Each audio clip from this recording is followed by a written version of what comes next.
இன்னைக்கு சூப்பரான ஒரு டெசர்ட் பண்ண போகிறேன். எனக்கு சாக்லேட்னா ரொம்ப பிடிக்கும். சிம்பிளான இன்க்ரீடியன்ஸ் வச்சு சூப்பரான ஒரு கஸ்டர்ட் ரெடி பண்ண போகிறேன்.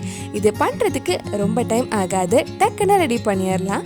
இந்த டேஸ்டான சாக்லேட் கஸ்டர்ட் எப்படி செய்கிறதுன்னு இந்த வீடியோவில் பார்க்கலாம்.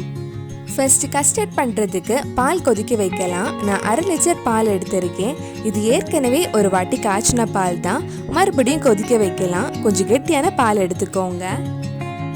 பால் கொஞ்சம் நேரம் சூடாகட்டும். அதுக்குள்ளே நம்ம கொஞ்சம் கஸ்டர்ட் பவுடர் பாலில் மிக்ஸ் பண்ணி வைக்கலாம். நான் 3 டேபிள் ஸ்பூன் கஸ்டர்ட் பவுடரில் 3 டேபிள் ஸ்பூன் பால் ஆட் பண்ணி மிக்ஸ் பண்ணுறேன். கஸ்டர்ட் பவுடர் வீட்லேயே எப்படி ஈஸியாக செய்கிறதுன்னு இதுக்கு முன்னாடி வீடியோ போட்டிருந்தேன். அந்த வீடியோ நீங்கள் இன்னும் பார்க்கலன்னா அதோட லிங்க்கில் டிஸ்கிரிப்ஷனில் இருக்குது. அந்த வீடியோ போய் பாருங்கள்.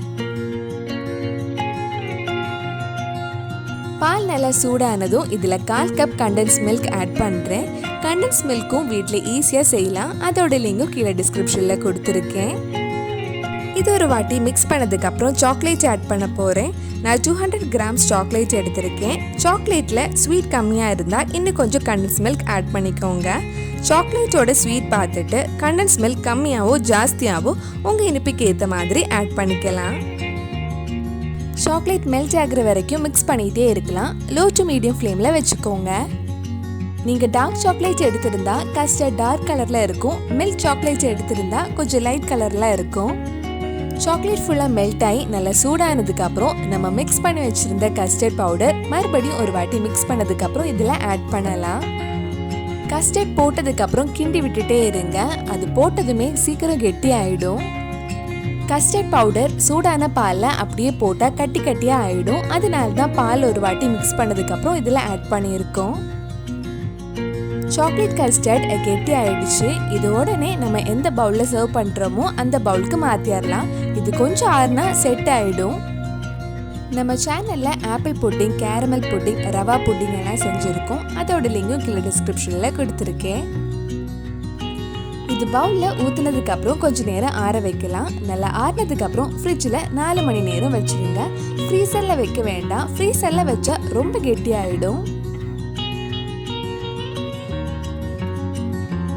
சாக்லேட் கஸ்டர்ட் சூப்பராக ரெடியாக இருக்கு. இது ஃப்ரிட்ஜில் வச்சதுக்கப்புறம் எடுத்திருக்கேன். கஸ்டர்ட் ரொம்ப நல்லா செட் ஆகிருக்கு.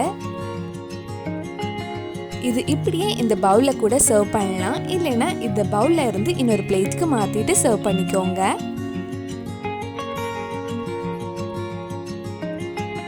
அழகுக்காக கொஞ்சம் சாக்லேட் மேலே கிரேட் பண்ணி போட்டிருக்கேன்.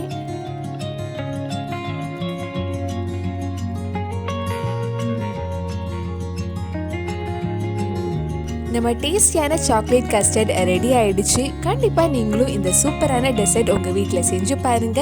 பிடிச்சிருந்தா இந்த வீடியோவை லைக் பண்ணுங்க, உங்கள் ஃப்ரெண்ட்ஸ் அண்ட் ஃபேமிலிக்கு ஷேர் பண்ணுங்க. வேற நல்லா ஸ்வீட் ரெசிபிஸ் நம்ம சேனலில் ட்ரை பண்ணலான்னு கீழே கமெண்ட் பாக்ஸில் சொல்லுங்க. நீங்கள் இன்னும் என்னோட சேனலை சப்ஸ்கிரைப் பண்ணலைன்னா மறக்காம சேனலையும் சப்ஸ்கிரைப் பண்ணுங்க. கூடவே அந்த பெல் ஐக்கனையும் ப்ரெஸ் பண்ணால் நான் புது வீடியோ போட்ட உடனே உங்கள் ஃபோனுக்கு நோட்டிஃபிகேஷன் வந்துடும்.